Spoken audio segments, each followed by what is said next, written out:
Lo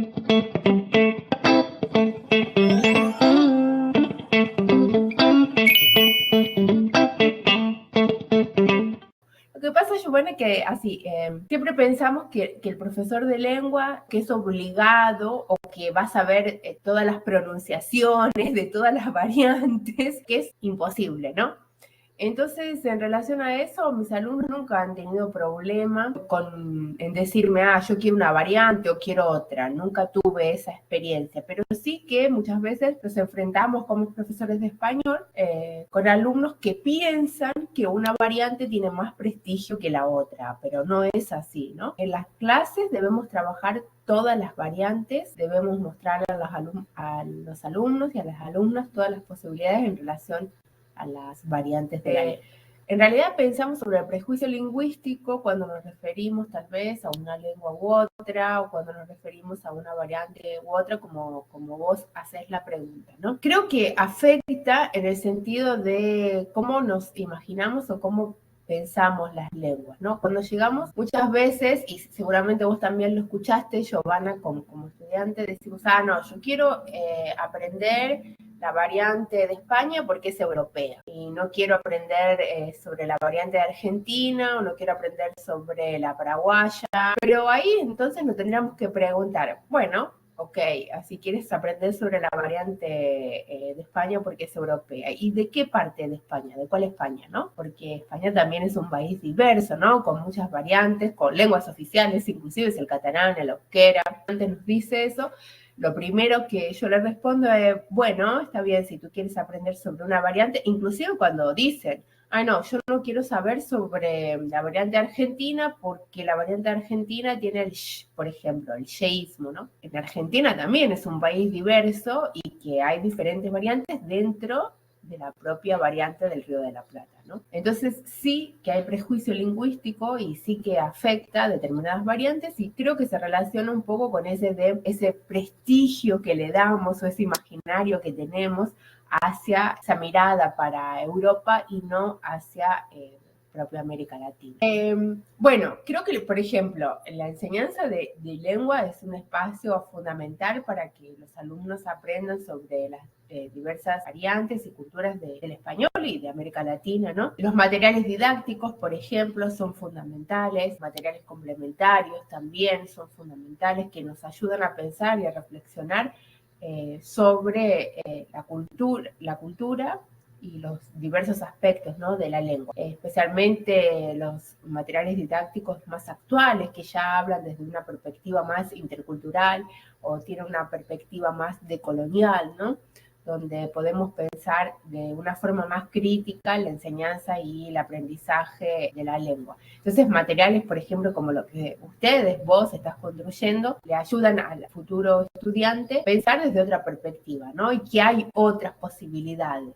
Muchas veces también nos quedamos dentro del material didáctico como si ese material didáctico fuese el único o fuese la única verdad, cuando hoy tenemos múltiples opciones, tenemos internet, la tecnología, en fin, muchas opciones donde podemos buscar y también conocer la diversidad lingüística y cultural que tiene el español, ¿no? Sí, primero sí, Giovanna, es importante que definamos un poco lo que nos referimos al portuñol, porque no tenemos un portuñol posible, hay muchos portuñoles.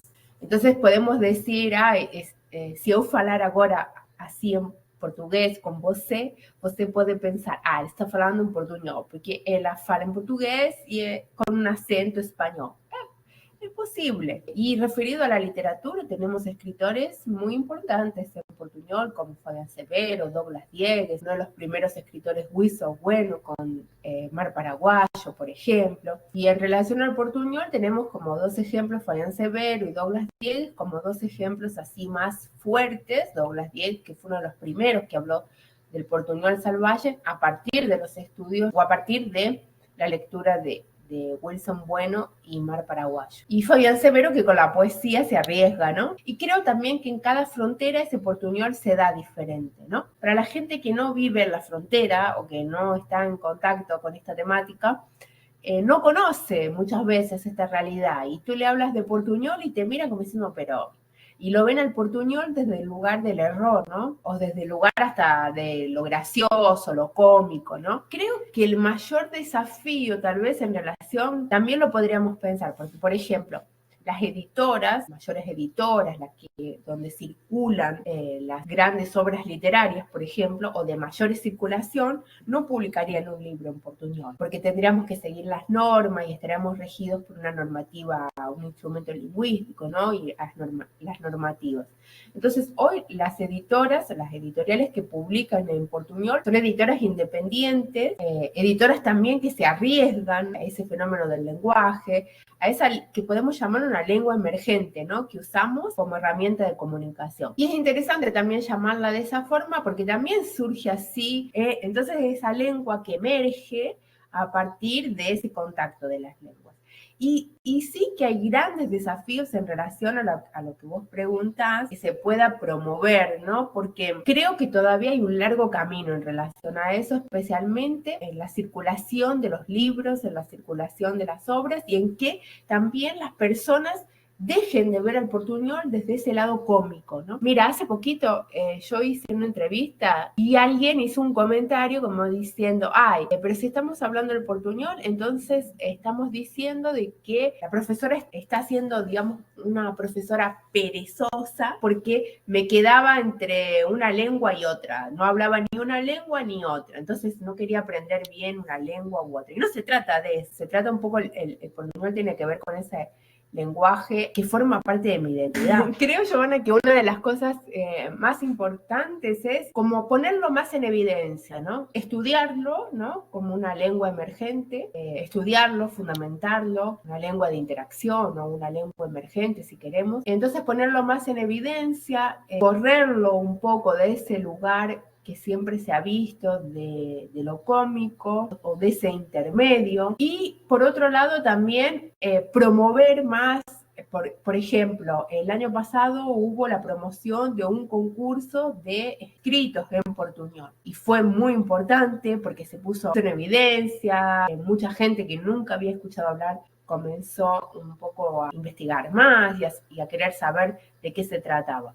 Hacer materiales didácticos, hablar más sobre eso, hacer un congreso específico, no solamente del portuñol, sino de las lenguas híbridas, si podemos incluir ahí el Span-English y el guarañol, el Span-English con el contacto del español e inglés y el guarañol con el contacto del guaraní y el español, lo que sería también muy interesante y sería también un desafío para estas zonas fronterizas de colocar más en evidencia las múltiples lenguas que circulan aquí y también esas lenguas emergentes que aquí se dan. Lo que yo diría es que cada vez que llega un alumno en clase y ese alumno habla otra lengua, hay más de 1000 alumnos inmigrantes estudiando en la educación básica, seguramente un número también muy importante en la enseñanza secundaria y claro que en la superior seguramente en Sergipe y también hay estudiantes inmigrantes de diferentes nacionalidades, especialmente venezolanos y haitianos, tenemos que dejarlo ser en sus diferentes repertorios lingüísticos, ¿no? No impedirlo de poder expresarse en su lengua, intercambiar con sus colegas, aprender juntos, en la medida que él o ella es alfabetizado en portugués, también sus colegas pueden aprender o criollo haitiano o el español. Pero lo importante es que sea sensible ante la diferencia y que no es la diferencia, es la diversidad. Me parece que esa sensibilidad ante la diversidad es algo que también a veces cuando lo decimos parece fácil de decirlo, pero también en un contexto de sala de clase tenemos enormes desafíos. Si yo llegaría hoy, por ejemplo, con 6, 7 años a una escuela, me gustaría que la profesora que me recibiese me hablase mi lengua y si no sabe mi lengua, que por lo menos me dijese algunas palabras en mi lengua y que cuando yo esté en el proceso de aprendizaje no me corrija todo el tiempo. Creo que esas pequeñas cosas ya me ayudarían bastante para permitir valorar los diferentes repertorios lingüísticos con los cuales llega un alumno en la sala de clase. Es que todas las lenguas importan. No hay una lengua mejor que otra. Todas las lenguas importan, todas las variantes importan y es eso que tenemos que llevar para una pedagogía más sensible.